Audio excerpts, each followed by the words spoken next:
Bom dia, eu sou a Márcia, eu sou gerente de marketing clínico da Vivio.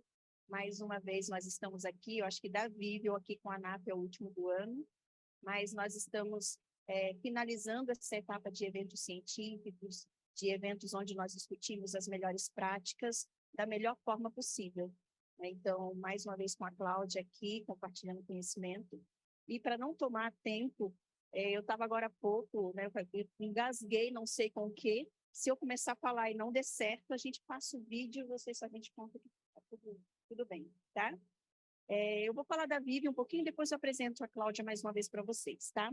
E depois nós vamos passar um vídeo para vocês conhecerem, porque a Vivio, ela é relativamente nova. Quando a gente fala de Vivio, nem todo mundo sabe quem é, mas quando a gente fala Cremer, Mafra, Embramed, Pessaima, as pessoas correlacionam, e todas essas empresas fazem parte hoje de um grande ecossistema que é a Vivio.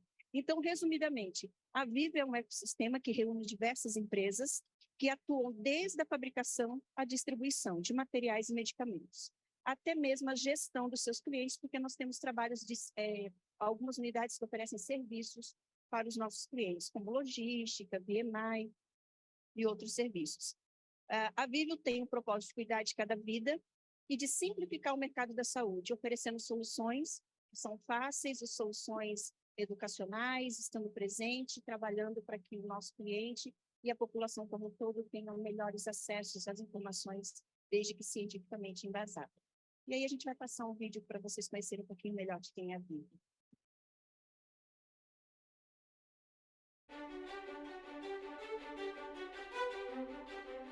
Vivio, conectando pessoas, serviços e produtos. Somos um ecossistema em saúde. Nosso propósito é cuidar de cada vida. Algo que somente é possível quando todos estão conectados, unidos pelo mesmo objetivo. São mais de 5.000 colaboradores trabalhando em sinergia com o nosso propósito. Nossa conexão começa na fabricação, passa pela distribuição de materiais, vacinas e medicamentos, oferecendo uma plataforma completa de soluções que se une ao cuidado ao paciente. Estamos presentes em cada elo dessa cadeia, nos canais de hospitais e clínicas, laboratórios e vacinas, varejo, serviços e direto ao paciente. Temos a missão de simplificar e construir o futuro do mercado da saúde no Brasil. Pode parecer que somos muito novos para tanta coisa, mas a nossa história começou em 1996 com a Mafra Cirúrgica. Ao longo dos anos, nossa empresa identificou inúmeros desafios na gestão de saúde. Percebemos que podíamos ajudar a simplificar a complexidade dessa cadeia. A partir de 2017, começaram as aquisições para ampliação dos negócios e consolidação da estratégia. Em 2021, chegou a hora de criar uma nova marca que reorganizasse todas as empresas em um único ecossistema. Uma operação em escala nacional, conectando pacientes, fornecedores e profissionais da saúde. As novas aquisições aceleram nossa estratégia, que são pautadas em fortalecer esse ecossistema, ampliando nosso portfólio de soluções ágeis, confiáveis e inovadoras para o mercado de saúde. Tudo isso nos trouxe até aqui, com mais de 20 companhias e com nossas ações sendo negociadas no mais alto nível de governança corporativa da B3. Lançamos novos produtos e serviços e apresentamos ao mercado a Mel, nossa assistente virtual. Essa é a conexão que queremos com o mercado.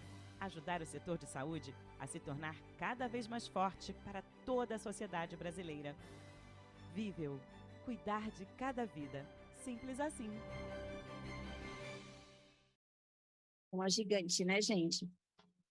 Essa é a Vivio e a gente tem baita prazer de apresentar para vocês toda a capacidade que nós temos de atender na totalidade a necessidade de um cliente. Então, cada vez que a gente apresenta e fala sobre a Vivio, é sempre motivo de muito orgulho para quem acompanhou todo esse crescimento. E só para já chamar a Cláudia, eu não posso deixar de falar, eu faço gestão de um time de quase 50 enfermeiros, são 50 profissionais da saúde, tem alguns nutricionistas que fazem parte do nosso time, brilhantam ali o trabalho que a gente realiza, espalhado em todo o Brasil. Então, são os enfermeiros de mais alto gabarito, com conhecimento, a mais alta competência para poder prestar suporte para vocês. Eles estão conectados e eu tenho muito orgulho de fazer a gestão de um time tão comprometido e tão competente. Precisava falar deles para vocês. E para apresentar a Cláudia, dá vontade de fazer que nem o Marcos Mion, né, gente? Ela, luzes, cadê, meninas? Né?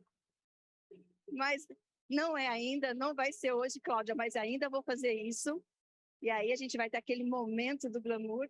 Mas eu quero chamar aqui a Cláudia, acho que todo mundo conhece, Cláudia Luz, mestre em enfermagem pela Faculdade Israelita de Ciências e Saúde Albert Einstein, habilitada para inserção de catéter PIC pela SOBET, especialista em oncologia pela Faculdade de Enfermagem do Hospital Albert Einstein, especialista em administração hospitalar pela Faculdade de Saúde Pública da Universidade de São Paulo, especialista em cardiologia pelo Instituto do Coração da Universidade de São Paulo, membro da Infusion Nurse Society, a INES, membro da Association for Vascular Access, a AVA, e integrante do Global Code, World Congress Vascular Access. Essa é a Cláudia Luz, que veio mais uma vez apresentar, compartilhar conhecimento. Eu falo para ela que eu ficaria o dia inteiro ouvindo ela transmitir tudo que ela sabe e a gente não cansa de ouvir. Então, mais uma vez, uma salva de palmas para a gente receber a Cláudia. E obrigada pela sua contribuição. Obrigada. Eu que agradeço. A Márcia é muito na risca, né? Eu paguei ela para falar isso. Eu que agradeço, gente. Alguém falou assim, eu falei, eu vou no banheiro porque eu estou nervosa. E aí, como assim você fica nervosa, né? Eu fico nervosa também, assim, a hora que vai começar, que eu tenho que organizar tudo que tem na cabeça, né? E tudo que a gente faz, eu fico nervosa. E fico nervosa por um motivo, porque pelo compromisso que eu tenho com vocês, né? Eu acho que quem está aqui, o jogo da Argentina, gente, estava 2-1 já quando eu cheguei aqui, né? Então, dizem que depois que pararam de deixar fazer gol com a mão, a Argentina não ganha mais, né? Estava falando na televisão, eu vi essa piada agora. Mas eu queria agradecer vocês que estão aqui, quem está em casa, quem está no trabalho, quem está ouvindo do carro, às vezes a gente ouve, né, alguma coisa do carro. Então, eu queria agradecer a confiança que vocês têm em mim por todos esses anos, né? E vou, então, aproveitar esse tempo, essa 1 hora que a gente tem aqui, para contar algumas coisas para vocês. Eu acho que muita coisa vocês já sabem, né? A gente tem aí os guidelines que estão à nossa disposição, então muita gente já folheou, muita gente já olhou, e aqui eu gostaria que a gente fosse trocando as experiências, né? Porque nada disso é possível se a gente trabalhar sozinho. A gente precisa ouvir as outras pessoas, a gente precisa ouvir as outras realidades, né? Para que a gente consiga estabelecer um conceito que vai ser bom para todo mundo e para o Brasil, né? O meu tema é muito grande, né? Eu dei uma pincelada aqui, Márcia, porque a gente ficaria... Isso aqui a gente tem o nosso curso, né? Nossa pós-graduação. Isso aqui dá umas 3, 4 aulas, assim. Então, eu dei uma pincelada para que a gente conseguisse completar esse raciocínio. E também trouxe, eu não queria entrar direto, assim, porque como que a gente faz a manutenção, né? Eu acabei de vir do simpósio lá da Grécia, no Okova, e eu trouxe algumas contribuições aí que, para mim, foram tipo, eu não estou fazendo isso, meu Deus, né? Mas a gente vai ter que se adequar um dia, né? Então, a gente anda no Brasil, as coisas demoram a chegar, equipamento demora a chegar, os hospitais, cada um é de um jeito, né? Então, a gente precisa entender onde a gente vai. Eu estou numa correria hoje, a Márcia sabe, a minha semana foi muito corrida essa última semana. A gente foi com o pessoal do Einstein na Filadélfia para receber a designação lá do Magnet o mês passado. Eu virei meu pé, eu estou com todos os ligamentos rompidos aqui do pé e estou na corrida, estou na correria. Depois fui para a Grécia, voltei, acho que não tem um mês, e agora eu vou de férias. Então, hoje é o meu último dia de trabalho, eu vou sair de férias e eu vou para esse lugar aqui, que vocês sabem onde é, né? Uns carrinhos amarelos. Então, eu tenho alguns compromissos ainda hoje, mas hoje à noite eu vou dormir no avião. Então, eu estou correndo aí. O que a gente trouxe aqui para vocês, então, né? A gente falar um pouco dos tipos de dispositivos, a manutenção deles, custo-benefício da gente fazer uma boa prática, né?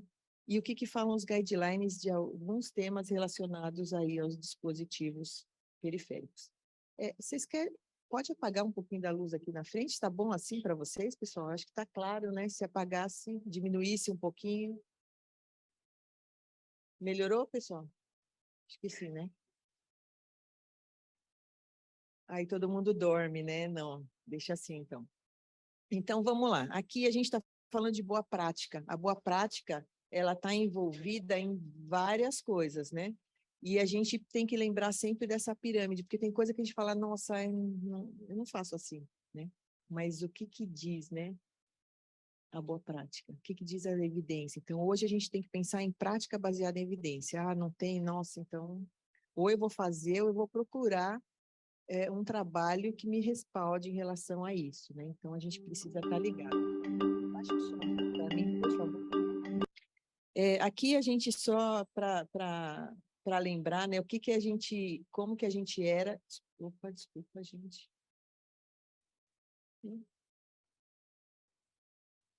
Estou indo para frente ou para trás aqui?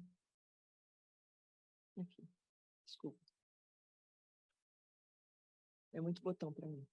Como a gente era no passado, né? Então, nossa, quando a gente vai ler a história do acesso vascular, a gente tem um cara que ele enfiava a agulha no próprio corpo e deixava o sangue sair. Depois foi descobrindo como que faz catéter, né? Como que faziam, como que eram construídos os catéteres. Ele colocava um objeto na jugular das pessoas, deixava o sangue sair até a pessoa se esvair, né? E aí a gente foi entendendo e foi passando de fase, né? Igual videogame. O que a gente está fazendo hoje? Hoje tem muitas dúvidas. Eu tenho muitas dúvidas. O Brasil tem muitas dúvidas. A gente não consegue uniformizar nada, né? A gente não consegue, porque cada hospital no Brasil um é diferente do outro. A gente tem poucos hospitais privados que tem muita coisa e a gente tem muito hospital público que não tem nada. Então, a gente fica nessa interrogação aí. Como fazer uma saúde bacana? Como fazer acesso vascular andar no Brasil, né? E aí, para um futuro, né, a gente tem aí algumas invenções sendo colocadas à prova, aí, né, como essa daqui de coleta de sangue por um robô.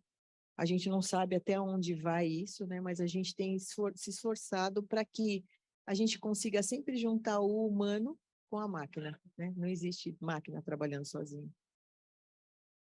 E aí, aqui no Ocova, a gente viu algumas coisas, né? Aqui, então, o congresso foi, esse ano aconteceu, está bem fresquinho, né? Então, essa foi uma aula que o Dr. Mauro Pittirucci deu, quem conhece ele sabe que ele é muito categórico nas coisas que ele fala, nas coisas que ele acredita, né? Mas é um cara que está muito baseado em evidência, muito. Ele tem um hospital enorme na Itália, onde ele desenvolve muitas coisas e ele fala com propriedade, né? Um cara que eu já falei para ele várias vezes, eu sou fã dele, porque ele é um cara que estuda muito e ele divide o conhecimento. Vocês vão ver várias fotos aqui cedidas por ele para a minha aula, né? Então, ele fala que a gente viveu num momento da pré-história, quando a gente fala de acesso vascular, né? E que algumas práticas clínicas dessa época, né, 97 até 99, são inaceitáveis hoje. O quê? Punção venosa central baseada em ponto de referência. Lembra que a gente põe o dedinho lá, sentia o vaso? A gente marcava, às vezes eu marcava com um xizinho, com uma caneta, ia lá e funcionava. Então, isso hoje é considerado inaceitável. Inserção de dispositivo por incisão, então, a flebotomia. Né? Esses dias a gente estava rindo lá no hospital com o médico, ele falou, Cláudia, quando eu estava estudando, a gente passava uma sondinha uretral ainda, ou gás, que é uma sondinha fina lá, e fazia uma incisão. Então, isso não é mais aceitável. Catéter de silicone com túnel, né, para dispositivo vascular de longa duração, valvulado, localização da ponta por fluoroscopia ou radiografia, eu faço isso ainda, gente. Fixação por pontos, eu também faço. E asepsia da pele com solução de iodo. Né? Então, isso tudo, hoje a gente já dentro da nova concepção, né, isso já não é mais aceitável. E aí, criando essa cultura de acesso vascular, né, então, em 1973 foi criada a Infusion Nurse Society, o ano que vem faz 50 anos. Primeira edição do Jornal Vascular, então tudo isso foi corroborando para que a gente fosse quem a gente é hoje, né? Então, hoje tem infinitos consensos aqui que a gente pode lançar a mão para entender o que está acontecendo no nosso presente, né? Aqui alguns artigos que foram publicados respaldando, né, tudo que foi falado. E as novidades aqui que surgiram, começaram a surgir aqui em 2000 até 2010, né? Então, função guiada por ultrassom, nossa, hoje virou material de bolso, ultrassom. Quando eu estudei lá naquela época, bem pré-histórica, era uma caneta, um termômetro, uma tesoura. Quem mais tem? Alguém está concordando aí, não estou sozinha nessa, hein, pessoal? E hoje isso caiu por terra, o garrote, né? Garrote. Hoje caiu por terra, a gente nem precisa de garrote, a gente não precisa mais disso, né? Então, hoje o ultrassom veio fazer essa mudança, essa revolução no nosso meio, né? Fixação sem sutura, isso é novidade. Piques e linhas médias guiados por ultrassom, precauções com barreira máxima, asepsia com clorexidina, coberturas transparentes, a gente não tinha isso, né? Era tudo micropor, transpor, né? Spor da vida aí que ficava em cima do balcão, né? Conectores sem agulha, o conceito de bundle surge nessa época que a gente ouviu muito, né? Bundle, todo mundo bundle. E coberturas com gel liberador de clorexidina também foi um fato nessa época. Então, aqui algumas fotos mostrando o que a gente fez, né? Aqui em 2011, então, as diretrizes de CDC para falar de infecção, né? Isso já teve, óbvio, atualizações aí, mas isso aqui foi o começo, a gente está falando de uma época, né? Publicação sobre a relação, lembra? Todo mundo, a gente não pode ocupar mais do que um terço do vaso. Não pode, nossa, por isso que dava trombose, por isso que dava tromboflebite, a gente não sabia disso, dessa relação. E aí os artigos foram aparecendo, né? A publicação do Dr. Dawson, né? Eu gosto muito desse médico que tem estudado isso e tem mudado o conceito de onde a gente funcionar, né? Então, a zona ZIM, né? A gente está estudando isso, os consensos do OPOV, as diretrizes do EIPC.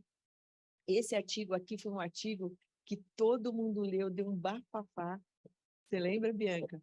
Aqui, ó, o Dr. Mauro Pitiruti fala que esse artigo empurrou para trás a cultura dos acessos em pelo menos 10 anos. Lá no hospital ninguém queria mais passar pique. Não, sair da trombose, né? Então esse artigo foi altamente revolucionário. Os padrões da ANS 2016, que depois foram publicados, né, em 2021. A primeira edição do Gavecelt dos midlines e conceito sobre heparina e solução salina.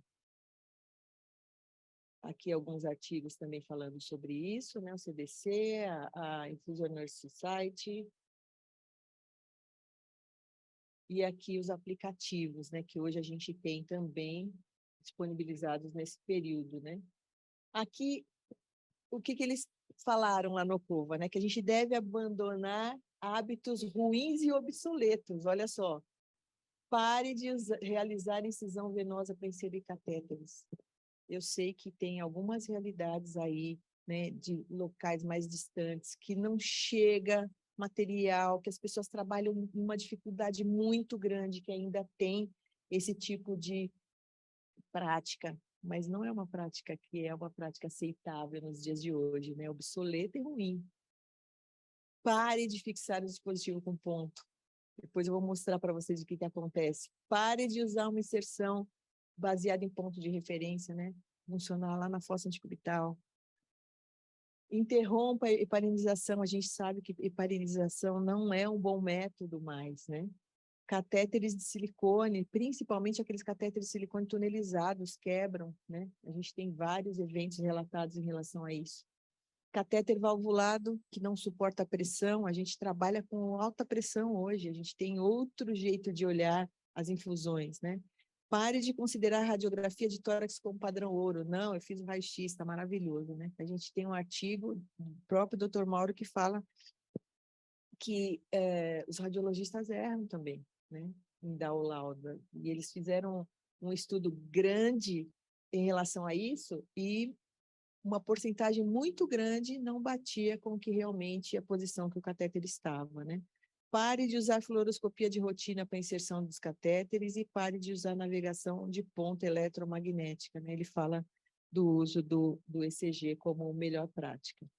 E aqui vamos colocar em prática, então, todas essas novidades, né? ECG intracavitário como primeira opção, ultrassom não apenas para punção venosa, né? Mas também para localização de ponta, a gente vê isso em neonatos. Usar dispositivos de infravermelho, né, para realizar a visualização e a punção das veias periféricas. Protetores de conectores, ancoragem subcutânea, cola de cianoacrilato, túneis, né, a importância de você fazer um túnel subcutâneo, muitas vezes para tirar um catéter da femoral e colocar numa região, né, numa zonazinha verde, né, onde ele tenha uma melhor chance de não dar nenhum evento para o paciente, e usar as cânulas periféricas longas e catéter guiado por ultrassom em neonatos também, né? Hoje isso é uma prática. Aqui só contando um pouquinho do avanço da tecnologia, então a gente começou em 90 com a técnica Excalibur, ultrassom com microintrodução, PowerPeak, catéter valvulado alto fluxo, sistema de navegação e 3CG, ultrassom e microintrodução para crianças, né, para neonatal, midline, e agora, 2022, a gente teve a introdução dos catéteres mini midline também, né? Aqui só falando um pouquinho, então, a realidade, eu fiz um estudo lá em 2018, né, para ver quantos times tinham dedicados, e realmente a grande parte está na região sudeste, e nesta época isso representava somente 1% dos nossos hospitais aqui do Brasil, então muito pouco, né? E a gente sabe que trabalhar com time reforça aí o cuidado para com os nossos pacientes. Hoje existem várias sociedades, né? Inclusive a nossa Agência Nacional de Vigilância Sanitária, a gente tem vários órgãos aqui onde a gente pode, e sociedades, né? Onde a gente pode buscar elementos aí para nos respaldar nossa prática diária, né? Aqui, nosso foco hoje é a manutenção, mas a gente sabe que para acertar o alvo, a gente precisa seguir esse fluxo aqui, né? Então, eu preciso escolher bem, eu preciso usar ultrassom, preciso fazer uma boa limpeza da pele, eu tenho que fazer uma boa inserção, a gente já viu, fixação, estabilização, e aí eu tenho uma manutenção perfeita e tenho como ficar com o meu catéter todo o tempo que eu preciso. Aqui lembrando dessa foto, né, que eu tenho o ciclo de vida dos catéteres são todos o mesmo, né, eu tenho que passar o catéter e um dia eu vou retirar, o que importa aí para a gente é o meio, e esse meio representa 99% do tempo de vida do catéter, 1% eu gasto passando esse catéter nessa relação temporal, e 99% eu passo cuidando, por isso a importância do nosso tema de hoje, manutenção. Preciso garantir que esse catéter esteja em perfeitas condições, né? Eu sempre falo que quando as pessoas me falam, Cláudia, dá uma dica aí, quero montar um time no meu hospital. Como que eu faço? Primeira coisa, veja a equipe que vai cuidar. Então, primeiro, você faz uma programação aí de como você vai orientar essas pessoas para fazer o cuidado e depois você vem com o time passando os catéteres. Não faça o inverso, porque vai dar ruim. As pessoas não vão estar preparadas ainda. A gente teve vários problemas, inclusive de pessoas que achavam que o PIC era um catéter periférico, daí ia puxando, e saiu. Era grande assim, saiu, né? Então, a gente precisa fazer essa educação, principalmente de toda a equipe multi, porque quem cuida não é só a enfermagem, a gente precisa de parceiros. Eu preciso do físio olhando o raio-x para mim, se o catéter foi para algum outro lugar, né? O físio vai me avisar. Eu preciso orientar aquele fono que vai dar comida, o catéter está aqui, ó. Deixar cair uma sopa no catéter, né? eu preciso orientar a nutricionista que vai lá falar, eu preciso orientar todo mundo para que eu tenha uma equipe voltada no mesmo objetivo. Aqui existem muitos catéteres, né? E essa árvore fala do nome e sobrenome deles, né? Os periféricos, eles aumentaram, né? Antigamente a gente só tinha aqui um periférico curto, hoje a gente tem periférico longo e tem midline também. E a gente tem uma novidade aqui que eu vou mostrar depois para vocês. Quando a gente fala em totalmente implantado, a gente tem pique-porte, que está chegando aí com uma novidade para os enfermeiros especializados nesse tema também, né? Então, a gente tem, não pode parar, no stop. A Márcia vive na vida louca aqui também, né? E a gente tem comentado isso. A gente não para, não para. Toda hora é uma coisa, cada hora está chegando uma novidade e a gente precisa estar alinhado para que a gente consiga propor o melhor cuidado para aquele paciente que está deitado lá na cama. A gente não pode generalizar de que isso aqui é para todo mundo, né? Cada uma coisinha dessa aqui é para um paciente específico, por uma necessidade específica. E aí, qual que é a nossa realidade? Nossa realidade, olha, o AVP, o acesso venoso periférico, é o procedimento mais comum nos hospitais. Para aqueles pacientes lá, ó, que segundo a ANS, mais de 90 vão receber uma medicação EV, o mais comum é o AVP. E a gente precisa entender como que a gente vai fazer isso. A gente vai fazer da melhor forma. A nossa realidade é, a primeira punção geralmente acontece na segunda tentativa. Altos níveis de medo em crianças e os pais. Fala, nossa, aquela família é chata. Meu, fui lá, furei 4 vezes a criancinha, né? E a família é chata, não é gerenciável. A família é gerenciável.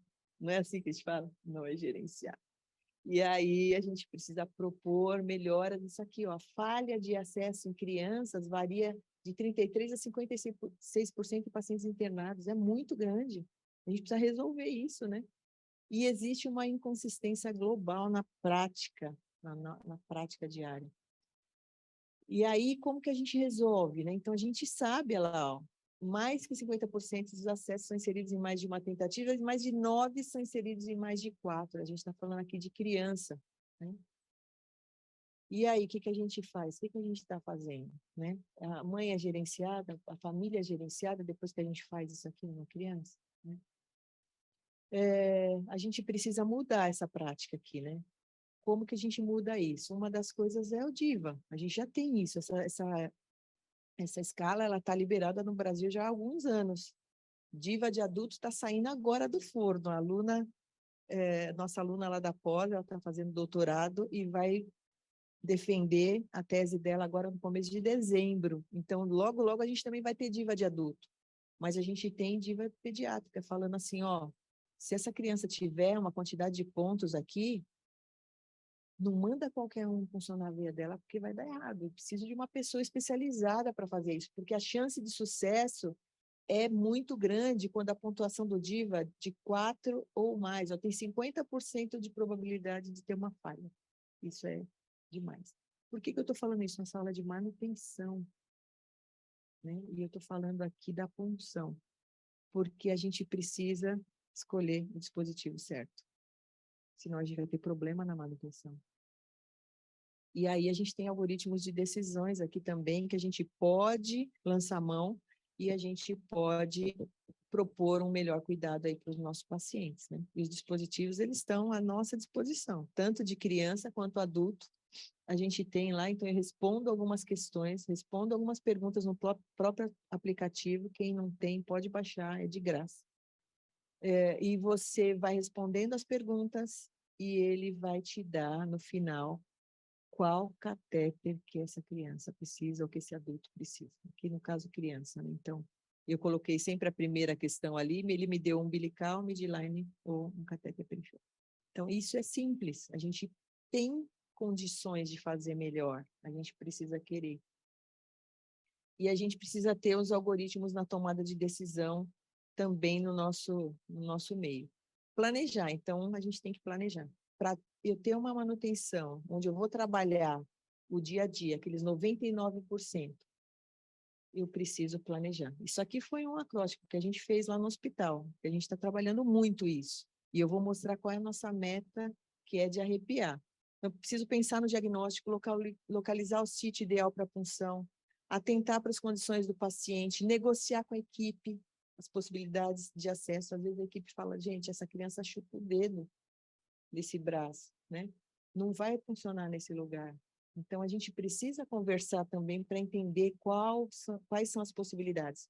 Entender as características da droga. A gente vai ver mais para frente que se a gente não entende isso também vai dar. Jamais desprezar as queixas do paciente. Quando a gente está falando de troca de acesso quando clinicamente indicado, uma das coisas é, listen, tem que ouvir o que o paciente está falando. A gente está doendo, vai falar, não, é assim mesmo. Espera só mais um pouquinho. Mas meia horinha vai acabar. Então, eu vou botar um sorinho aqui do lado, vai passar. Né? É só uma gripezinha, vai passar. Então, a gente precisa entender e jamais desprezar as queixas do paciente. Aplicar algoritmo de decisão e rastrear a rede venosa para identificar as condições de acesso. E aí tem um paciente que vai Oi, falar gente, com eu sou o vocês. Lucas, eu tô aqui na pediatria para falar sobre o PIC, ó. Os enfermeiros podiam colocar o PIC logo no primeiro dia para que as crianças não levassem tantas picadas.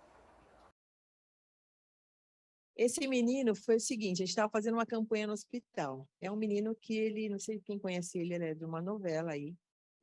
Todo mundo, a mãe e o pai assinou o termo, então por isso que eu estou trazendo o vídeo dele. Mas ele é deficiente, estava numa cadeira de rodas, ele estava brincando na brinquedoteca do hospital. E a gente estava numa campanha, né, de melhorar os acessos dos pacientes e tal. E aí eu falei para quem estava gravando, falei, pergunta para aquele menino ali o que ele falaria do PIC. E aí, sem planejar nada, o que você acha do PIC? E aí ele falou, eu quero dar um recado para as enfermeiras. Eu levei um monte de picada, sacanagem, né? E depois passaram um pique em mim. Então, aqui, ó, tá a nossa meta aqui, ó. Eu falei para vocês que é audaciosa. Um catéter para um paciente, para um tratamento. É isso que a gente quer. E eu acho que é isso que o paciente quer. Se você tivesse internado, você ia querer isso também, né? Ah, não, a Cláudia veio aqui, todas as possibilidades dentro daquilo que o médico me prescreveu, quanto tempo vai durar, eu vou ganhar um pique, ou eu vou ganhar um mini midline, ou eu vou ganhar um central, mas vai resolver o meu problema até o final da minha terapia. Porque eu vou para casa, inclusive, com esse catéter, e vai terminar minha terapia lá. Então, isso é muito importante. Eu gostaria, né? E aí pensar, então, quando a gente começa a falar aqui, olha o que o Shea fala sobre melhor prática em relação ao atendimento da enfermagem, né? Então, preciso garantir a proporção adequada de enfermeiro. Aquela correria, eu estou em 3 andares, e aí eu não dou conta, né? Então, eu preciso garantir isso aqui. E capacitar enfermeiros para avaliação individualizada dos pacientes. Porque não é PIC para todo mundo, não é central para todo mundo, não é midline para todo mundo. Eu preciso individualizar. Cada pessoa é única. E eu preciso entender o que aquela pessoa precisa. Olha essas fotos. A gente vai começar a falar, então, olha, a manutenção. Olha que coisa mais linda esse curativo. Não tá bonito isso aqui? Olha as fitinhas. Tudo certinho. Quanto tem de pique lá dentro? Não adianta fazer a manutenção assim. Olha que curativo bonito. Tem data, gente, ó. A data bonito aqui. Limpinho, bonitinho. Ó, fixaram, inclusive, a extensão. Tá lindo. Aqui, olha só. Tem um catéter aqui, um aqui e outro aqui. Todos limpos, bonitinhos, tal. O que a gente está querendo com isso? Isso não é manutenção. A punção está feita no lugar errado. O catéter está fora. E 3 catéteres em um braço só. Essa pessoa tinha outro braço também, né? Poderia. Ou passa um catéter de 3 vias, gente. Né? Então, a gente precisa entender o que a gente está fazendo. Eu não estou lá só para tocar meu plantão. Ah, deu a minha hora, eu vou embora. Não é isso, né? Hoje, a gente tem vários mecanismos. Então, a gente tem algoritmo, a gente tem equipamento, a gente tem visualizador de veio, a gente tem um garrote, né? E aí a gente não consegue visualizar o vaso. Não estou vendo nada aqui. O que eu faço? Hoje a gente não tem desculpa. Ô, Bia, passa isso aqui para mim, por favor. A gente não tem desculpa, porque a gente tem como avaliar o vaso. Tá simples assim, né? Ah, mas no meu hospital não tem, né? tem algum equipamento que você pode adquirir. A gente tem visualizadores de veias que não são esses, mas conseguem ver. Eu não sei se lá no Instituto da Criança tem um que você coloca embaixo da mãozinha do bebê, tipo, o bebê segura o iluminador e você funciona a veia por cima. Você conhece esse? Não tem. Ah, vocês são chiques, muito top. Esse aqui é o top. Mas tem um bem pequenininho. Essas criancinhas que têm 600, 700 gramas, é um iluminador, a criança segura, assim, ela sempre fica com a mãozinha fechada e ele ilumina de dentro para fora. É bem bacana. Então, a gente tem como fazer isso hoje, né? Aqui é o estudo, né, que fala da troca quando clinicamente indicado. Então, hoje, como eu troco quando clinicamente indicado, eu preciso ouvir mais o paciente, eu preciso aumentar a minha monitorização nesses catéteres, né? E lembrando que existe um catéter para cada pessoa. Hoje, como eu falei para vocês, então tiveram muitas aulas lá no Opova, falando do PIC-PORT, né? Então, até onde a gente sabe é o quê? Que é um procedimento que pode ser realizado por enfermeiros, à beira do leito, como PIC. Isso aqui não é para ser complicado, como PIC, não é para ser complicado, é para fazer na beira do leito, em qualquer lugar onde tenha condições, né? Os pacientes mais beneficiados são aqueles oncológicos ou hematológicos, né? E a gente tem alguns enfermeiros já fazendo isso em alguns países, né? Bianca, esse catéter não tem aqui ainda, certo? E aí eu tenho uma pergunta. Como que o Corém de Brasília liberou um procedimento que ainda o catéter nem tem no Brasil? Né? Então, até onde eu sei, né? Então, é isso aqui. Essa enfermeira é uma enfermeira da Espanha, ela chama Glória. Ela tem já um estudo no hospital dela e ela teve alguns problemas nesse estudo. Eu não trouxe, não era o foco dessa aula, mas ela mostrou o trabalho apresentado e ela teve vários problemas em relação a... Precisa fazer mais, né? Precisa fazer mais para desenvolver um pouco mais essa técnica, mas é uma técnica que já está sendo utilizada e o Dr. Mauro já fez muito, ele tem trabalhos muito bons em relação a isso. A gente já tem no Brasil, essa é uma realidade maravilhosa, né? Em que eu acredito que isso aqui é uma página que a gente vai virar com louvor em relação aos acessos, porque é um catéter que vem ocupar uma lacuna muito diferenciada dentro da nossa terapia, né? A gente já tem usado alguns, a gente já tem alguma casuística lá no hospital, de pacientes que a gente teve muito sucesso. Foram cases de sucesso relacionados a esses catéteres, inclusive em crianças, né? Então, tem estudos já falando também desses catéteres, aqui a gente está chamando long cânula, mini midline, catéter periférico longo, como você quiser, né? Acho que não tem um nome ainda específico que está sendo trabalhado aqui no Brasil.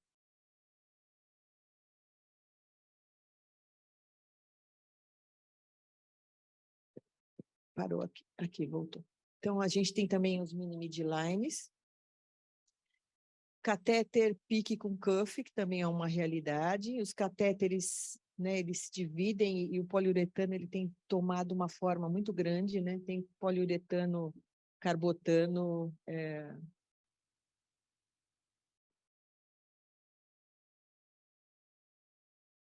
catéteres termosensíveis. E a gente tem a novidade aí dentro dos poliuretanos, a grande maioria, os catéteres de alto fluxo, né, que suportam a pressão, e tem um grande trabalho aí já projetado naqueles pacientes que precisam. Os catéteres impregnados, né, tem catéter impregnado com antibiótico, tem catéter impregnado com clorexidina, isso tem mudado a realidade de alguns hospitais, né, a gente tem feito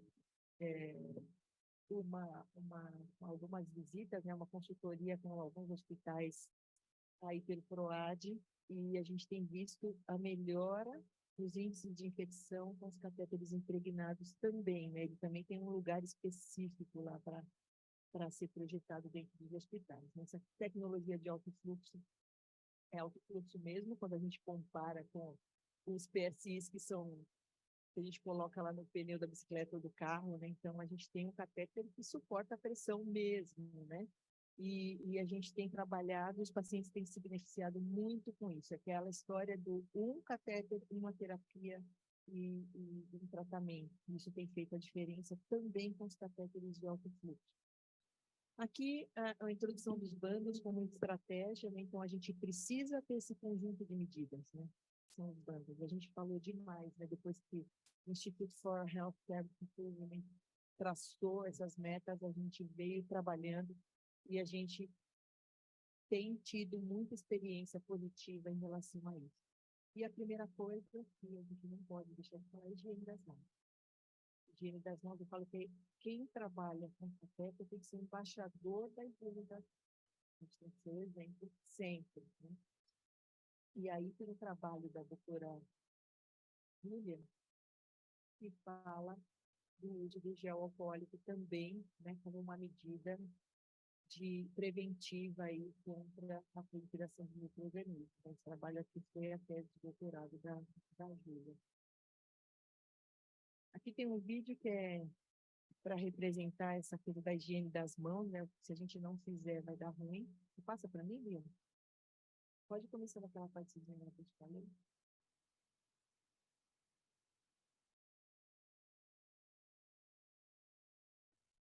Another busy day. Traffic as usual.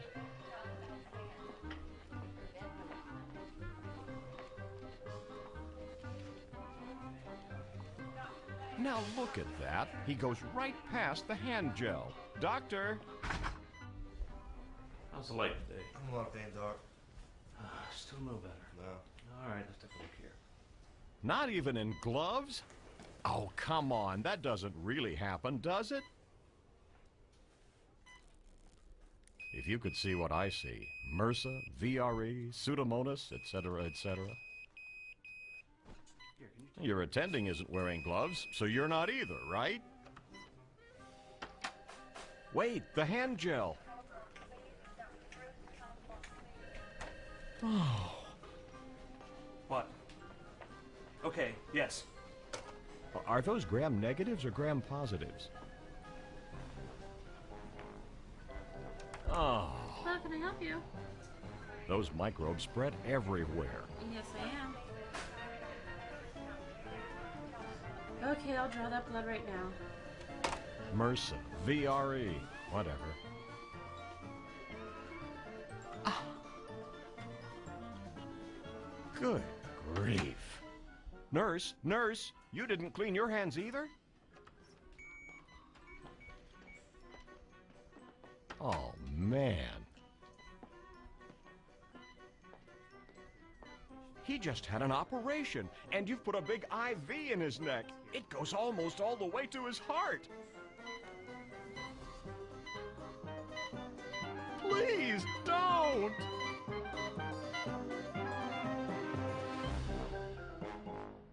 Acontece nos Estados Unidos, isso, né? Finally, that's the part I wanted to see.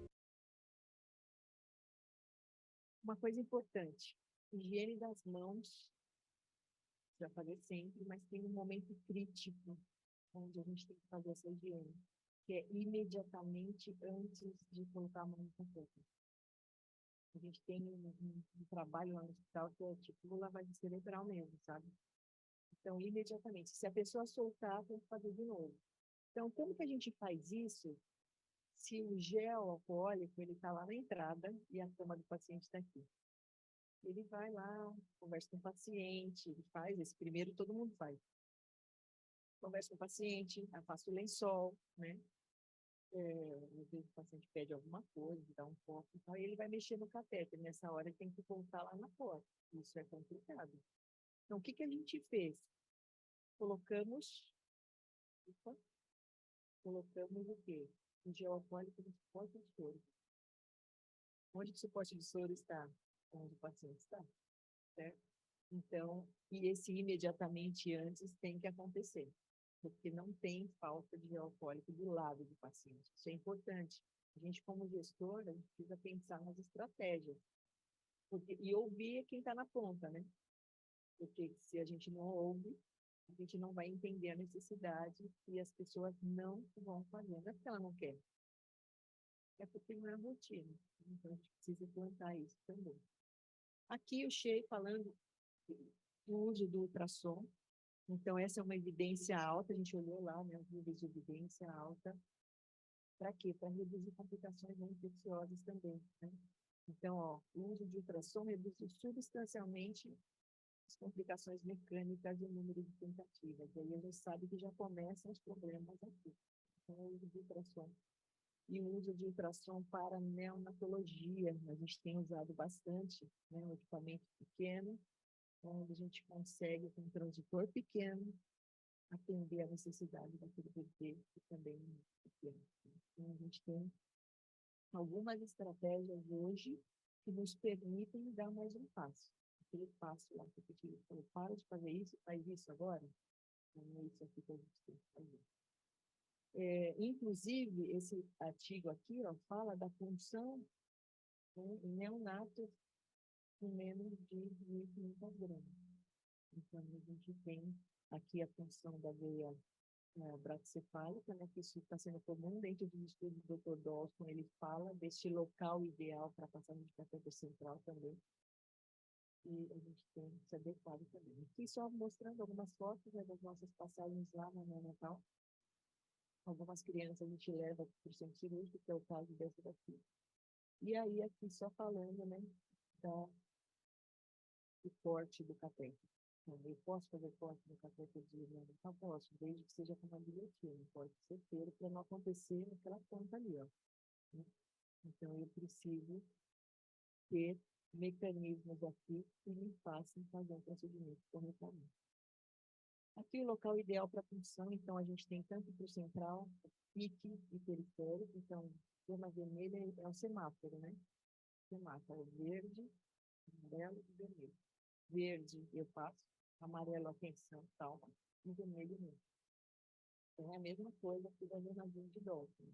Vermelho nunca, amarelo só em emergência e verde sim. Esse é o pensamento. Checklist, então, estou falando de manutenção, eu preciso que alguém esteja me olhando, né? Esteja olhando o meu procedimento enquanto eu faço. Então, eu preciso que as pessoas sigam um roteiro aqui. Eu sou passadora, sou insertadora de fita, eu preciso seguir esse roteiro e alguém precisa me falar, Cláudia, você barrou o braço. Troca essa mental, troca essa luz. E isso também com a equipe médica. E o time-out também é importantíssimo aqui, reconhecer se é o paciente certo, o que eu estou fazendo. Barreira máxima, então não é um campinho, né? É um campão, é céfalo caudal. Proteger, me proteger e proteger o meu paciente também, lembrando dos EPIs aí, no alto de proteção. Aqui, então, os cuidados com os catéteres, né? Preciso ter um acesso rigoroso ao sistema de infusão, cuidados com sítio, troca de curativo, fixação, troca de conexões e equipes e permeabilizar o catéter.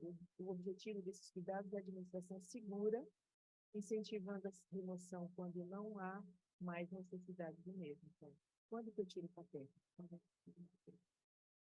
Ah, mas isso pode ser. Ah, mas isso. Eu não preciso mais de catéter. Aqui, então, falando da ENS, né? Quais são os padrões da ENS quando eu falo de manutenção? Então, preciso fazer antisepsia da pele. Hoje, a recomendação é o quê? Clorexidina mais do que meio. Né? Então, a evidência disso é alta. Lembrando aí das crianças, né? Então, as crianças têm uma particularidade, mas eu tenho que estar dentro do que é preconizado aí pelos próprios padrões, né? E esse preparo da pele me garante, então, lá na frente, né? A minha manutenção. Estou passando passo, por etapas, né? No videogame. Estou pulando etapas e vou ganhando pontos aí para que eu tenha uma passagem tranquila e para que eu tenha uma manutenção perfeita lá no final.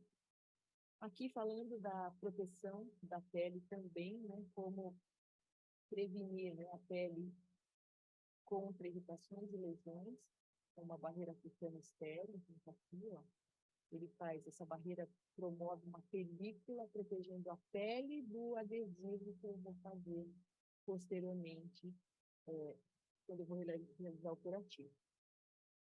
Cobertura antimicrobiana, né? Então, qual que é a recomendação?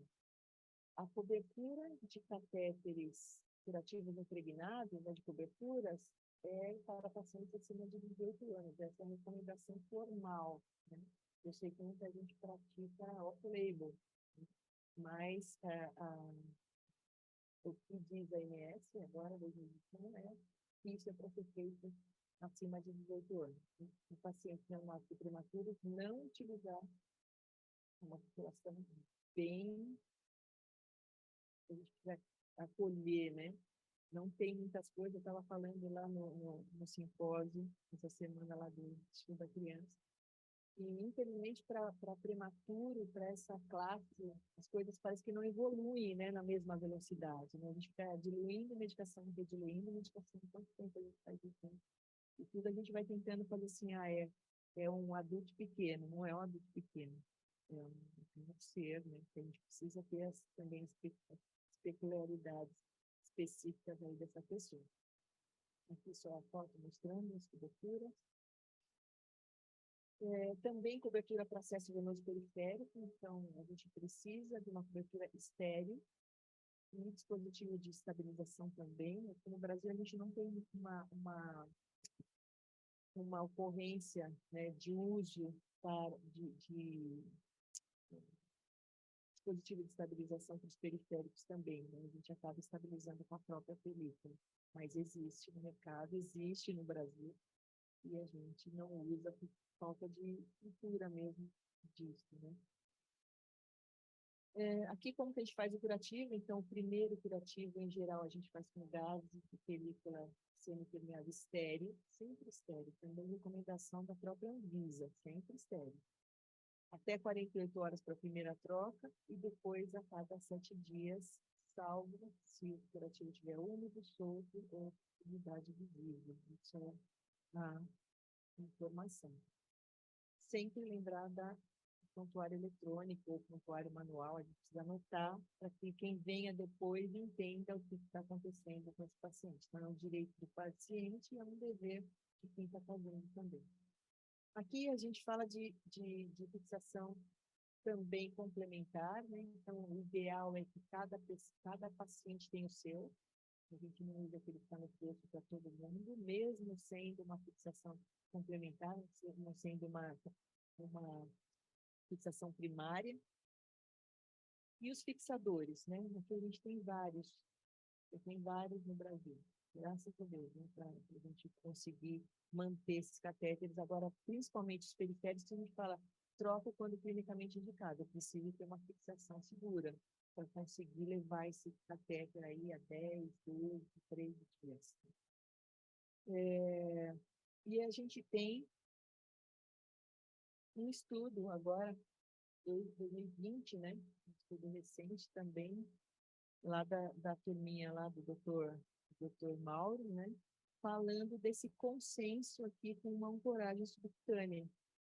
Isso foi falado muito também lá no Congresso. É um dispositivo que eu acredito que vai chegar em breve no Brasil, e eu acho que também vai ser uma mudança de página aí para a gente melhorar o atendimento dos nossos pacientes. Olha só, quando você tem um catéter assim, né? Como que a gente faz para limpar aqui embaixo? Porque aqui embaixo tem um ponto. Não dá. E aí, o que a gente encontra embaixo desse catéter? Isso é real, entendeu? A gente fica assustada, né, depois que levanta, mas a gente não tem como fazer, não é que eu não quero limpar, não dá, né, vocês sabem disso. Então, hoje, o que a gente tem? A gente tem no mercado, né, chegando aí esse fixador, para livrar o paciente do ponto. Então, lembra que a gente falou lá da zona ideal também? Essa aqui tem uma foto que eu queria mostrar para vocês, ó. Esse catéter foi funcionado aqui na femoral e foi feito um túnel subcutâneo. Tirou da fralda, acabou o problema, certo? A gente não tem esse problema, falar, não posso fazer na femoral porque vai infectar tudo. E aqui a gente tirou esse problema, né? E esse dispositivo, então, eu posso levantar para limpar, né?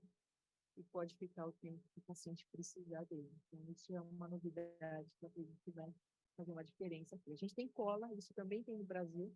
Quando a gente fala de manutenção, a gente tem vários hospitais, e principalmente hospitais de fora, né, dizendo o quê? Que a cola ajuda a evitar o sangramento. Então, isso é bacana, porque tem alguns pacientes que se passam catéter de sangramento, né? Então, você coloca lá 2, 3 gotinhas da cola aqui na inserção, principalmente nesse primeiro curativo, e você tem aí uma redução da possibilidade de sangramento, né? Tem trabalho já falando do uso da cola de cianoacrilato em neonato, então isso também é bacana, né? Então, já está evidenciado que funciona para neonato. Alguém já estudou. E a desinfecção. A gente tem um projeto lá no hospital que se chama 4 Estações, eu vou mostrar um pouquinho para vocês, mas você vai trazendo, né?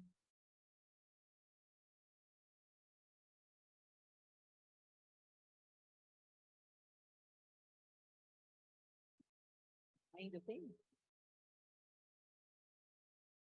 Tá bom. A gente tem esse projeto, que é um projeto de treinamento só para catéteres, né? E a gente fala de 3 coisas: flush, infecção do conector e higiene das mãos.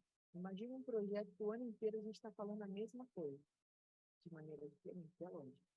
Mas a gente se pega muito nisso, né? E os pacientes sabem, o paciente sabe. Porque quando a gente vai no quarto, passa o catéter, a gente fala essas 3 coisas para o paciente, tem uma placa no quarto falando isso, que é boa prática, e quando a gente faz para ele ver, a gente fala aqui, ó, tem que ser tão vigoroso que tem que fazer barulho. E às vezes você vai lá numa criança, a criança fala assim, mas não fez barulho, você não limpou. Então, a gente precisa educar os pacientes para eles entenderem que isso funciona, né? A gente fez alguns testes de quanto tempo, porque a literatura não é clara nisso, ela fala, tem alguns artigos da própria INES que fala de até 60 segundos, né? 60 eu acho muito, mas a gente fez alguns testes e com 10 para a gente funcionou, né? Então, a nossa meta é essa aqui, ó, o nosso cálculo contra a infecção. 10 segundos de infecção do conector, mais 20 segundos de higiene das mãos e 10 hérbitas. Então, esse é o nosso objetivo aí. Aqui, quando a gente fala de desinfecção, né, dos conectores, então eu mostrei aquela foto nossa, mas a recomendação é nível 1, nível alto de evidência, né? Então, faça a desinfecção passiva aplicando uma tampa ou cobrindo um agente desinfetante. Hoje a gente tem essas tampas, né? E o próprio fabricante diz assim, ó, você não precisa fazer mais essa ação vigorosa, mas cada instituição tem o seu protocolo, o seu jeito de fazer. No nosso serviço, além da forma mecânica, a gente ainda coloca essa tampa como mais uma alternativa para reduzir a infecção. A gente tem vários outros dispositivos aí que ajudam, né? Então, isso daqui também tem álcool e ajuda na troca do conector. Então, lá na saída do hub do catéter, onde é um momento crítico, que eu tenho que fazer aquela troca do conector, né? A gente utiliza essas tampas com álcool para reduzir também a infecção da conexão. Aqui, né, só debatendo aqui, então, onde fica, né, o gel fica sempre no suporte, para que a gente não tenha que voltar lá na porta. Alguns estudos falando conector, a gente fica nessa nível pressão positiva, negativa, neutra, né? Então a gente tem como se embasar em alguns estudos que nos respaldam em relação a isso, né? Isso também vai de cada instituição entender qual que é o melhor para o seu público, né?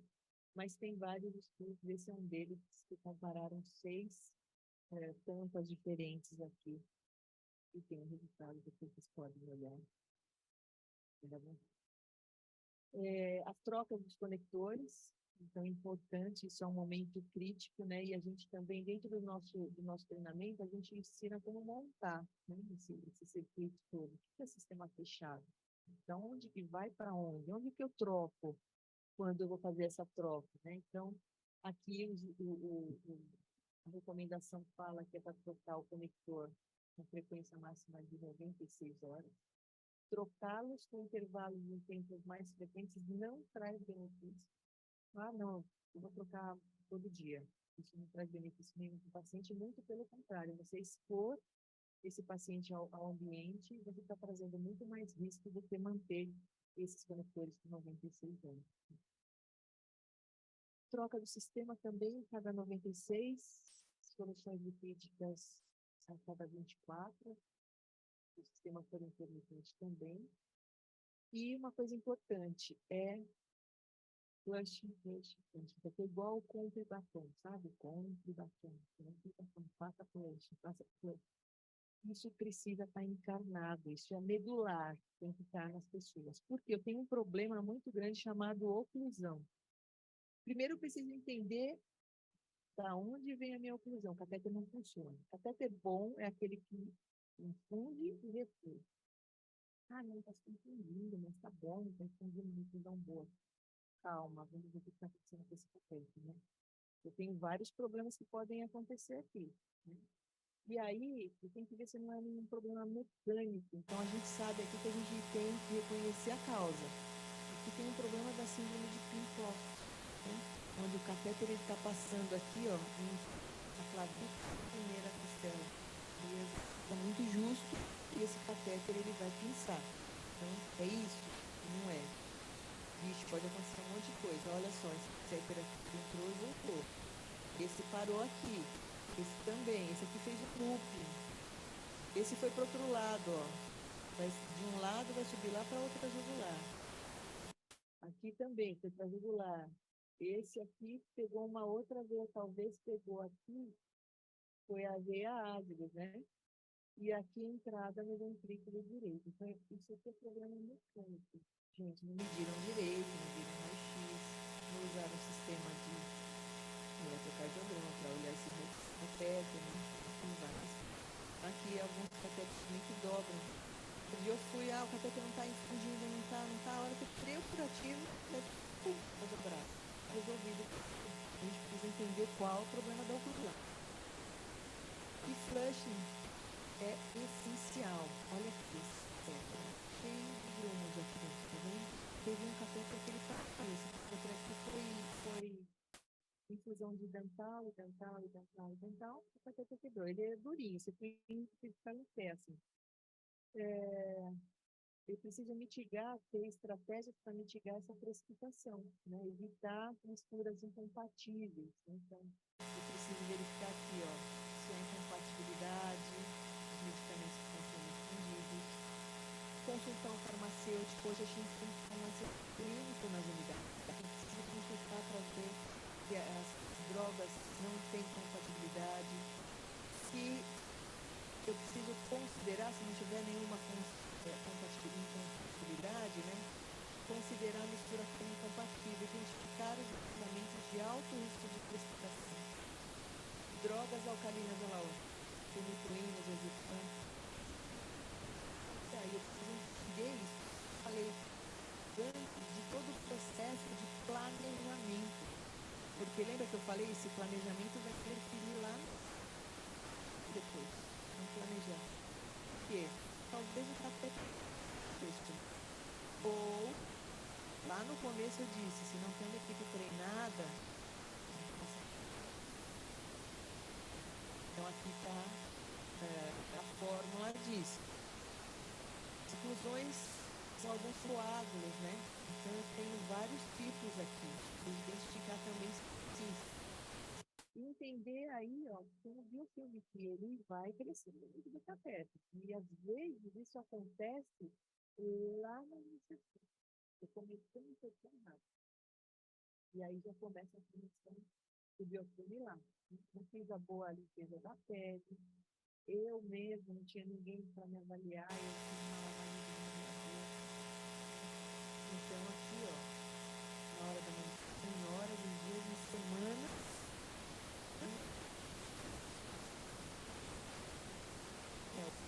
ele é uma fechada, organizada, eles são organizados, né? E eles se protegem contra o ambiente hostil que eles estão inseridos. Aqui é o videozinho que a Bia vai passar pra gente. mostrando como que eu faço para prevenir. Então, eu tenho que ir lá e fazer cortar uma seringa. Não. Eu preciso fazer um movimento, né, de turbilhonamento. Né? Preciso ter esse fluxo para que aconteça um flush correto, onde eu não tenho agregação de nenhum cristal aqui dentro. Eu não tenho nenhum cristal agregado dentro do meu catéter. Por quê? Porque eu estou fazendo flush com turbilhonamento. Lembra do nosso treinamento? Higiene das mãos, desinfecção e flushing. Isso tem que ser tempo todo que eu estou falando. E hoje, pessoal, a gente tem seringas fantásticas, que eu falo assim, eu vou usar uma seringa de 5? Eu posso usar uma seringa de 5, eu posso usar uma de 3? Sim, desde que tenha o mesmo diâmetro. O problema de eu usar seringa diferente, seringa de 3, seringa de 5, é que as seringas são menores. Então, quanto menor a seringa, maior é a pressão. Só que, neste caso, hoje no mercado, tem seringas que têm o mesmo diâmetro. Então, não tem problema eu usar esse tipo de seringa, tá bom? Então, fica a dica aí para vocês. Aqui é o nosso treinamento, então, mostrando aí para vocês como que a gente faz, né? Em todas as unidades, treinamento em loco, a gente vai até a pessoa. E a gente fez um estudo em que nosso time, nós somos em 10 enfermeiros, a gente fez durante um mês um flushing a mais. Então, o pessoal faz antes e depois das medicações, o flushing, antes, durante e depois, e a gente ia em um determinado horário do dia e fazia mais um flush. Nessas unidades onde a gente fez esse teste piloto, Bianca, não tivemos nenhuma obstrução de catéter durante um mês. Então, funciona fazer direitinho. E foi legal porque nessas unidades a gente trabalhou também no corpo a corpo com as pessoas. Gente, vocês viram lá como que faz? É turbilhonamento, é desse jeito, é pressão positiva, é assim que funciona. Aqui falando do selamento dos catéteres, então lembra lá no começo que o Pitiruti fala assim, não usa mais heparina, não funciona a heparina. A heparina não serve para isso, né? A gente tem que pensar em algumas soluções que também previnem a infecção. E a heparina não é esse o caso, né? E aí, hoje, a gente tem a Anvisa já respaldando o uso da taurolidina, que vários hospitais do Brasil estão usando, né? Mas eu vi essa apresentação de uma enfermeira canadense falando sobre EDTA 4%. E aí eu trouxe só esse recorte, depois vocês podem olhar aqui o artigo, está aqui embaixo, dizendo que o EDTA ele foi superior a todos os outros mecanismos, inclusive a taurolidina. Então, tá vendo que está tudo em verde aqui? Então, seria uma solução mais adequada dentro desse contexto, né? Que também, eu acredito que não tenha no Brasil. Aqui é um desafio para a gente, então, como que eu vou manter um catéter assim? Como que eu vou passar um catéter nesse braço, né? Estava conversando com a Ângela lá, ela passa catéteres nos pacientes que têm hipodermólise e bolhose. E aí, como que eu vou garantir que esse catéter vai durar até o final do tratamento? Então, a gente precisa pensar nisso, né? Como que eu vou fazer isso? E aí eu preciso também de mecanismos, né? De coberturas que me ajudem a restabelecer esse pH dessa pele, favorecer a umidade e regenerar essa pele para que o paciente consiga levar esse tratamento com esse dispositivo até o final, né? Então, estão vendo aqui que o dispositivo de fixação, ele não está na pele, ele está em cima do curativo, em cima da cobertura, né? Então, na pele do paciente fica livre de adesivo. Isso é importante também. Aqui alguns trabalhos, isso aqui também foi apresentado lá no COVA. Esse material depois, se você quiser de alguma forma passar para eles também, à vontade. Aqui, na hora do banho, né? Então, importantíssimo, né? Hoje a gente tem aí algumas sugestões, algumas opções no mercado para a gente garantir. Um deles é muito fácil, todo mundo tem em casa, que é o Magipac. Então, você envolve o braço do paciente e garante aí que esse paciente não tenha nenhuma umidade, não prejudicando e não levando o paciente à infecção. E as fixações secundárias também garantem aí, principalmente nas crianças, né? Eu estava contando lá no ICR que essa semana que eu fui na casa de um paciente um dia fazer curativo, fazer a medicação, um bebê, uma criança pequena ainda, e quando eu cheguei ele estava com um pique aqui, ele chupava a tampa, igual a chupeta. Então, a gente também tem que mitigar isso, né? A gente é criança, ele não sabe, né? E a mãe tampouco. A mãe acho que achou que tá quietinho, né? Deixa ele lá. E aqui é o projeto que eu falei para vocês. A gente já está avançado da hora, mas eu quero mostrar um vídeo. Por quê? Porque a gente está na Copa do Mundo, né? E a gente fez um álbum de figurinha da Copa, falando dos nossos procedimentos. Passa esse de baixo, o de cima.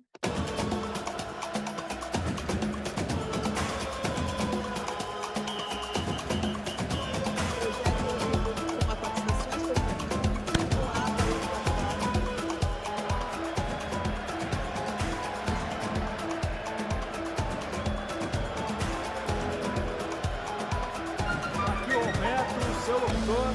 Estou prestes a cobrir uma partida histórica. Projeto 4 estações versus evento adverso. O estádio está lotado. Todos do projeto 4 estações se prepararam muito para enfrentar os oponentes. Leram todos os procedimentos e seguiram à risca as diretrizes dadas pelo técnico.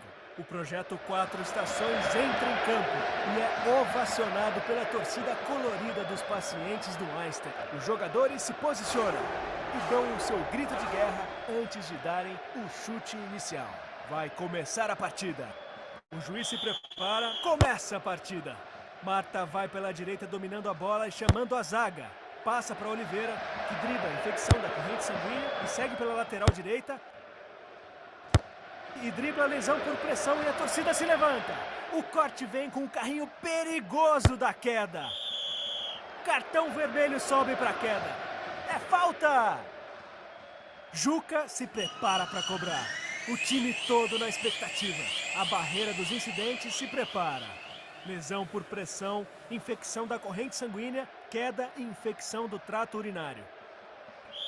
O juiz apita, partiu cobrança. O chute de Juca feroz, encobre a barreira e segue direto para a rede. E é gol!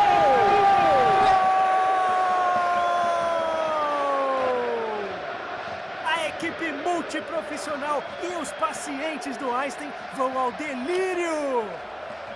Os torcedores gritam em uma só voz. Comemora a vitória e o capitão levanta a taça. Entre você também nessa competição sadia e vença todos os eventos adversos. Sabe? E a gente vai trabalhando assim. Lúdico, total lúdico. O nosso treinamento é lúdico e a gente aproveita todas as oportunidades. Aqui tem outro das Olimpíadas, depois eu mostro para vocês, agora não dá tempo. Mas é um projeto bem bacana em que as pessoas gostam de participar, gostam, né? E eu acho que isso faz todo sentido quando a gente fala que a gente quer diminuir a infecção. Aqui, a gente também está trabalhando com uma auditoria chamada FAAP, Formulário de Auditoria do Acesso Periférico. Tem sido maravilhoso isso, a gente não sabia, não que a gente não soubesse quanto era a nossa flebite, mas a gente sabia o nosso número por notificação. E hoje a gente sabe o número real, né, das nossas flebites no hospital. Então, a gente faz essa auditoria a cada 3 meses e a gente é um momento também para orientar o pessoal das unidades. Está vendo? Até o ursinho está escrito aqui um dia sem flebite na camiseta dele, né? Então, esse tipo de auditoria também é uma auditoria que acaba sendo lúdica, né? Vocês veem aqui na ficha, ó, quem vai fazer auditoria tem todos os catéteres para se ela tiver alguma dúvida, Zonazinho, para estar orientando essas pessoas também. Aqui é um outro treinamento, né, que a gente fez. E aí, falando um pouquinho, para a gente fechar aqui, falando dos custos, que essa foi uma solicitação aqui das meninas também, para eu falar como que isso vai impactar, né? Essa manutenção, se eu faço a manutenção, tem algum impacto ou não, né? Então, a gente pensa aí que hoje a gente precisa sempre trabalhar com redução de custos. Opa. A gente precisa reduzir os custos, mas a gente não pode mudar nada disso aqui, ó, nem da qualidade, nem da rapidez, nem da eficiência. A gente tem que andar nesse passo. Fazer tudo isso e ainda pensar em que os nossos serviços sejam sustentáveis, né? E aí a gente lembra da nossa árvore de catéteres, a gente lembra que a gente tem problemas, né? A gente lembra, e é importantíssimo lembrar que muitos pacientes vão receber catéter central ou periférico. vão receber alguma medicação venosa, né? E aí a gente tem que ter foco aqui na redução da infecção da corrente sanguínea, que é uma das complicações mais importantes dentro desse contexto. Por quê? O paciente fica mais tempo internado, a gente gasta mais dinheiro e a gente pode ter um desfecho muito ruim, muito ruim. Então, o fato do paciente estar no hospital não garante de que as instituições estão ganhando dinheiro com isso, né? Porque a gente pode estar com o paciente internado e gastando um montão de dinheiro, né? Então, aqui tem as complicações, né, que a gente pode ter. Então, quebra do catéter, falha, trombose e tal, e as infecções relacionadas aí. Esse é um estudo do impacto do COVID, né, nas infecções. A gente sabe que nessa época a gente teve um aumento não só da infecção, como de todos os problemas, porque os pacientes usaram muitos catéteres, né? Mas aqui tem, então, essa relação aqui, ó, 2019, 2,5, né, de infecção por 1.000 catéteres dia, e aqui em 2020, 4,73 por 1.000 catéteres dia, né? Esse daqui é um trabalho do Dr. Vitor Rosenthal, e ele diz o quê? Que os mesmos resultados aparecem no pós-Covid nos Estados Unidos. Então, os resultados são os mesmos. Se a gente pegar algum trabalho do Brasil, vocês vão ver que também vai ser muito parecido com esse, né? E quanto custa? Então, aqui foi uma revisão sistemática que fala, então, do preço, né? De quanto custou as infecções, aqui, ó, 45 mil dólares, né?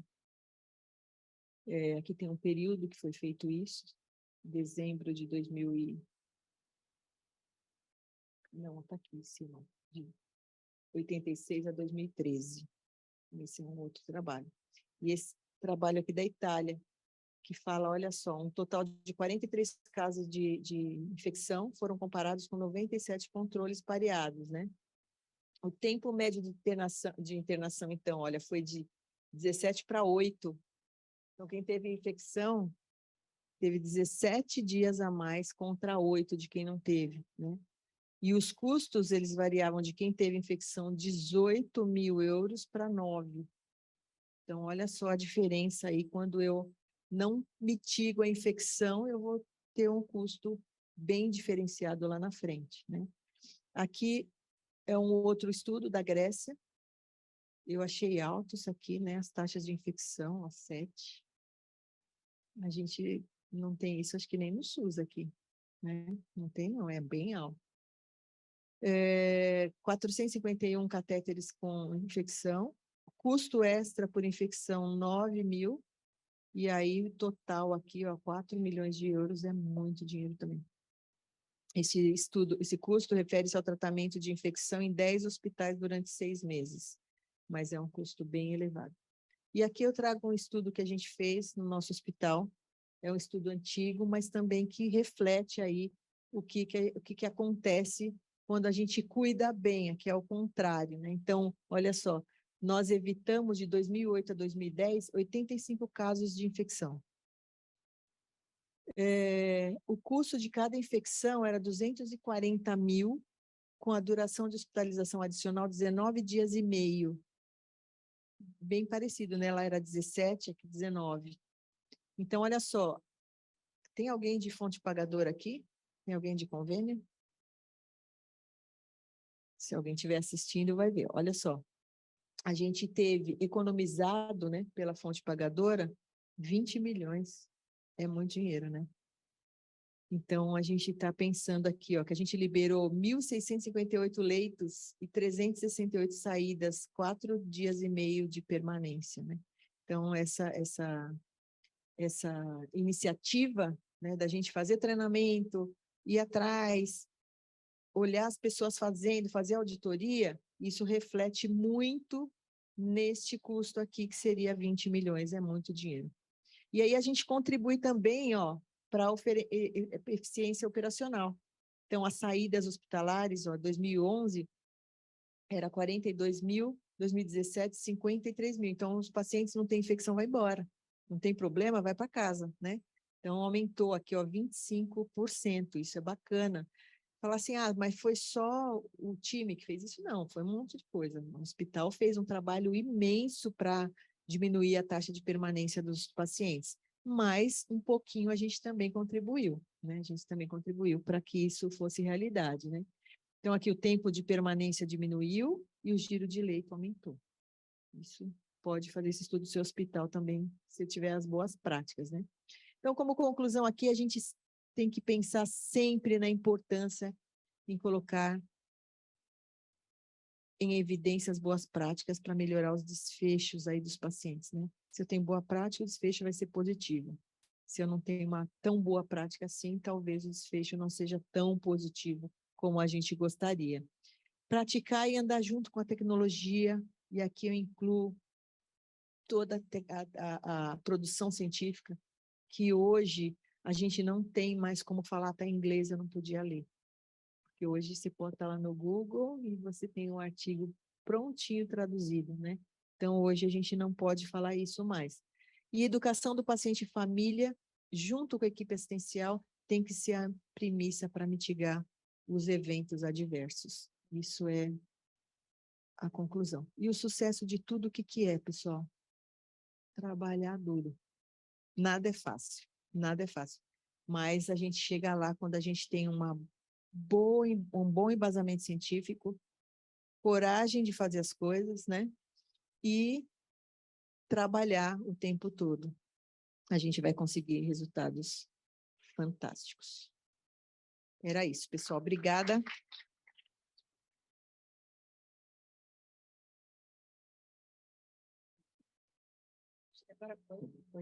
Acho que dá para ficar o dia inteiro, não dá, gente? É que a gente tem as outras atividades, a gente sabe que não consegue, mas ficaríamos o dia inteiro porque acho que é inesgotável a fonte de conhecimento. Mas antes de passar para as perguntas, eu acho que a gente pode fazer 5 perguntinhas, 3 aqui, 2 do pessoal online para a gente finalizar, mas eu quero só me retratar aqui, né? Eu falei da Vivio no começo, a Vivio uma gigante, mas na parte de distribuição a gente não consegue ser tão bom, tão eficiente se não tivermos parcerias que são parcerias idôneas com, né, empresas que realmente têm um comprometimento com a qualidade e com a assistência, a segurança do paciente.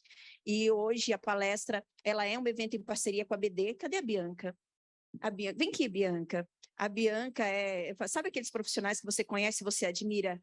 A Bianca é uma dessas profissionais, tenho o prazer, né, de há mais de uma década, não vou ficar falando o tempo, porque a gente vai se entregar aqui, é melhor não.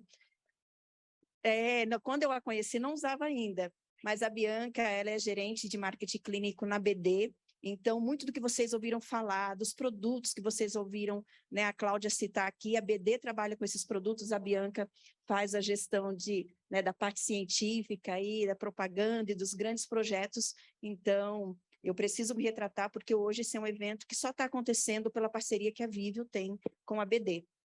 Bianca, eu vou te passar, e daí você conduz as perguntas com o pessoal aqui, né? Contribui também, e aí vamos ver com a plateia, 3 aqui, 2 online. Tá bom. Bom, obrigada, bom dia a todos. É sempre gostoso escutar a Cláudia, né? A gente sempre, independente do tema, a gente sempre ganha escutando a Cláudia. É um prazer para a BD estar aqui hoje. Não tenho nem palavras também para falar sobre a Márcia, é uma pessoa incrível. E essa parceria que a gente tem com a Vivio é muito positiva. A gente tem os mesmos propósitos de levar o conhecimento até vocês, nossos principais clientes, a todo o território nacional possível. E ter a Cláudia também aqui, eu acho que favorece muito, né? Por toda o conhecimento que ela busca, ela não se cansa. A gente fala isso, né? A Cláudia, é impressionante a energia que essa mulher tem essa sede de conhecimento. Então, eu acredito que muita gente deve ter perguntas, sim, para ela. Vamos começar com as perguntas daqui. Quem tem alguma pergunta para ela, fica à vontade de levantar a mão, que daí a gente leva o microfone até vocês, para o pessoal de casa também escutar. Aqui, o Leandro. Vem cá, Cláudia. Bom dia. A Cláudia sempre surpreende a gente com o conhecimento dela. Parabéns. E eu queria tirar uma dúvida em relação à fixação dos catéteres, né? A gente vê que a fixação por estrutura está caindo por terra, né? A gente vê que essa fixação traz aí uma dificuldade na manutenção do catéter. Mas eu queria ver com você a sua experiência em relação Em relação ao PIC, a gente está muito acostumado a usar os fixadores de arco com adesivo, né? Agora, em relação à central e catéteres de arco, né?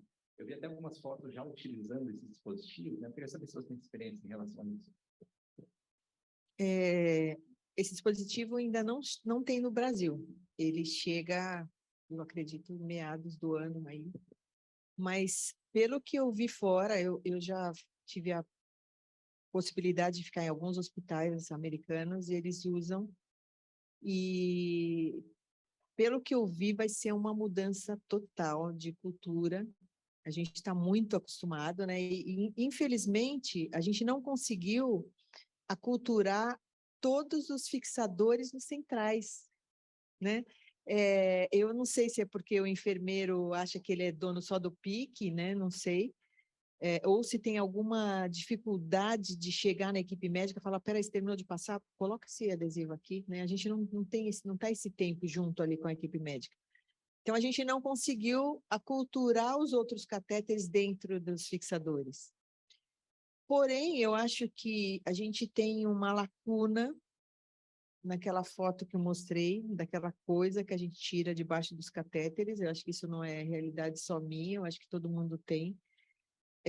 Que eu acho que isso vai fazer muito sentido no central. Talvez, eu não sei, não usei ainda, não sei, mas talvez a gente tenha um ganho muito grande para o central e o PIC talvez fique do jeito que está. Porque já está essa cultura, já está internalizado, né, na equipe que passa. Então, mas eu acho que vai ser uma mudança de página muito grande para a equipe médica. E os pacientes vão ganhar muito com isso, eu acho. Mais uma aqui. Bom dia, Cláudia. Bom dia. Inspiração que eu vi. Obrigada. Você comentou da auditoria do número de clientes que você viu na sua instituição. Sim. Que acabou aumentando o número de casos. Gostaria de saber um pouquinho mais dessa experiência. Esses números de clientes averiguados pela auditoria, eles contaram direto com o indicador? Vocês pediam as notificações e como a instituição trabalhou a questão, né, do número de aumento de casos.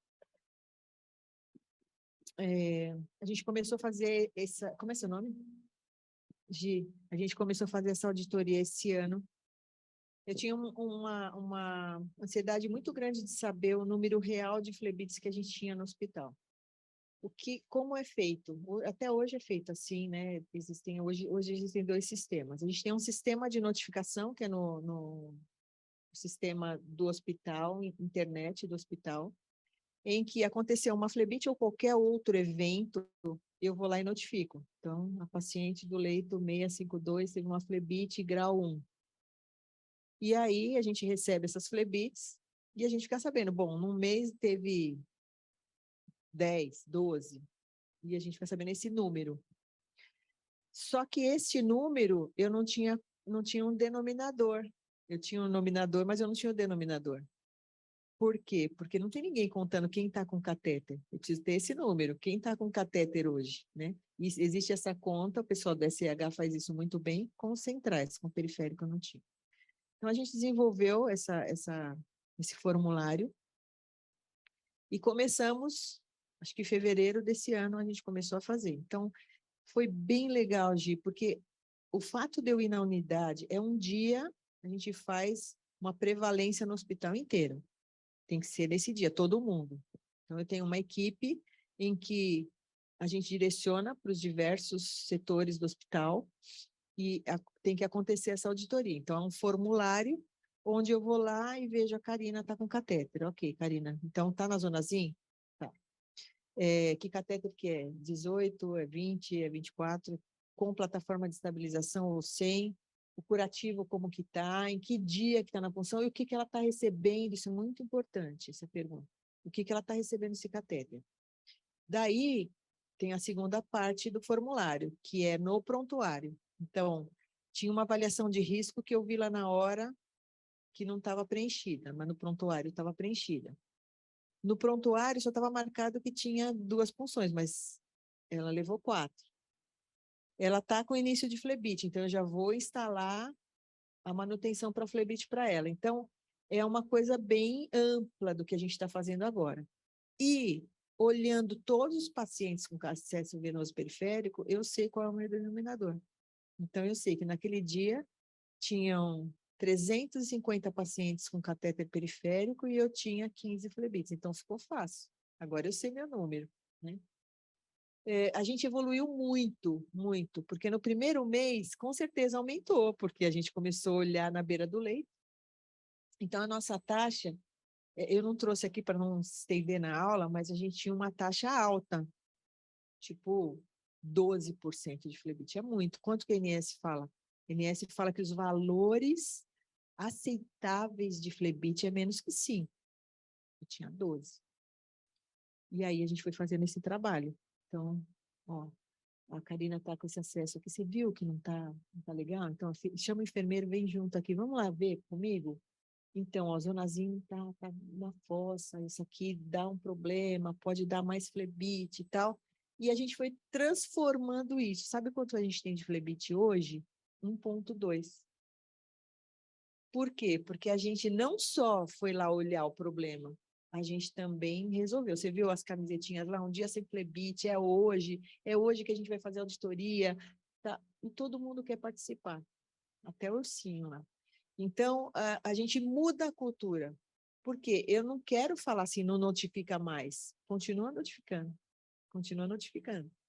Mas eu tenho um sistema que eu não dependo da notificação. Eu dependo do olhar de quem está fazendo a auditoria. E isso está sendo sustentável. A cada 3 meses é um dia que a gente tira para fazer isso. E a gente percebeu que a gente só teve a ganhar com isso tudo. Porque a notificação também aumenta, né? Vai aumentando. A nossa ideia era essa mesmo, a gente ir lá no alto para depois vir trazendo todo mundo dentro de uma outra cultura. Troca quando clinicamente indicado, a gente conseguiu esse ano virar essa página. Zonazinho, todo mundo falando de zonazinho no hospital, é fantástico. E a gente está treinando um grupo de enfermeiros também para punção com ultrassom. Então, são outras pessoas. Grupo de pique é para passar pique, é para fazer planejamento, para ajudar, para fazer um monte de outras coisas. Agora, punção periférica é para todo mundo, é para vocês, né?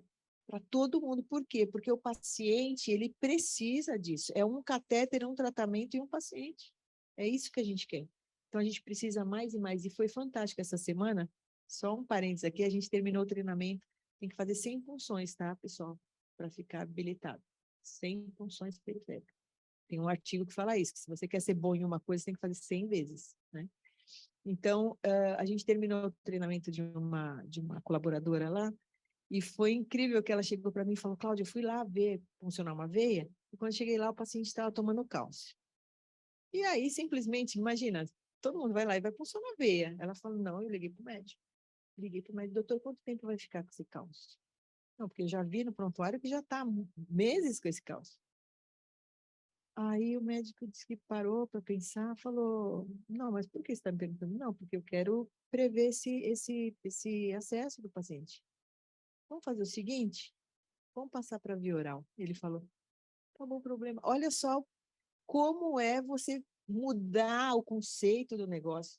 Eu não quero que a enfermeira seja um robô funcionando só a veia, eu quero que ela entenda esse processo. É isso que eu quero.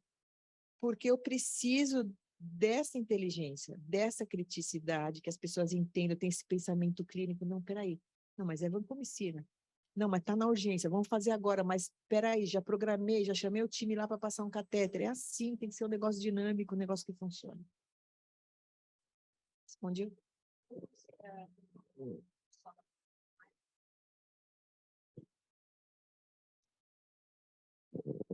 A gente está com uma boa participação online, né? Bora lá. Tem uma pergunta da Kátia Sten. Ela pergunta, em relação ao uso de seringas pré-preenchidas para o flushing, por exemplo, de 5 ml, gostaria de saber se vocês fazem metade da seringa antes da medicação e outra metade após a medicação. A seringa fica no leito no paciente ou vocês descartam logo no primeiro uso? Essa pergunta é boa, hein, Cláudia? Excelente pergunta. Não, a gente não utiliza. A gente utiliza, dentro do nosso protocolo, a gente utiliza já um padrão, né? Acima de 40 quilos a gente faz 10 e abaixo de 40 a gente faz 5. Então, a gente não... E se fosse utilizar a metade, a gente desprezaria. A gente nunca guarda o sobressalente para fazer novamente. A gente faz, joga fora e depois utiliza outro. O fato de deixar parado ali, eu posso ter algum tipo de contaminação, então a gente prefere não correr esse risco.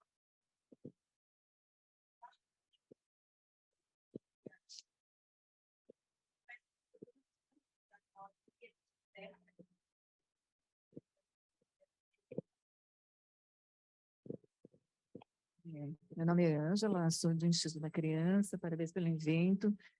Cláudia, como sempre, maravilhosa. Ela esteve nesse evento semana passada, 17 de novembro, que foi o mês da prematuridade, né? Obrigada, como sempre, maravilhosa, né? A minha pergunta na verdade, você falou do ZIM, né? Para recém-nascido, bem difícil. A gente tenta no lactente, a gente está engatinhando também com ultrassom, que nem eu tinha falado para você, né? Estão caminhando aí, mas a minha pergunta daquilo que você me mostrou do Porto-CAT, que ele já vem fazendo treinamento, doutor Mauro, é para adulto e para pediatria, a parte de, ele falou a parte de quantos meses que poderíamos estar inserindo esse Porto-CAT na pediatria, né? Porque é para recém-nascido muito difícil, né? Está falando do pique-porte. O pique-porte, eu desconheço algum estudo ainda em crianças. O pique-porte, até onde eu entendi lá no evento, era para adultos. O que ele fala naquele estudo é de punção na broxcefálica para neonatos, que é bem legal. Eu fiz esse curso nos Estados Unidos e é uma veia fácil de funcionar e bem eficaz. Tem alguns trabalhos que eu posso te mostrar dos riscos e benefícios em relação aos outros posicionamentos, que é bem importante. Acho que tem muitas outras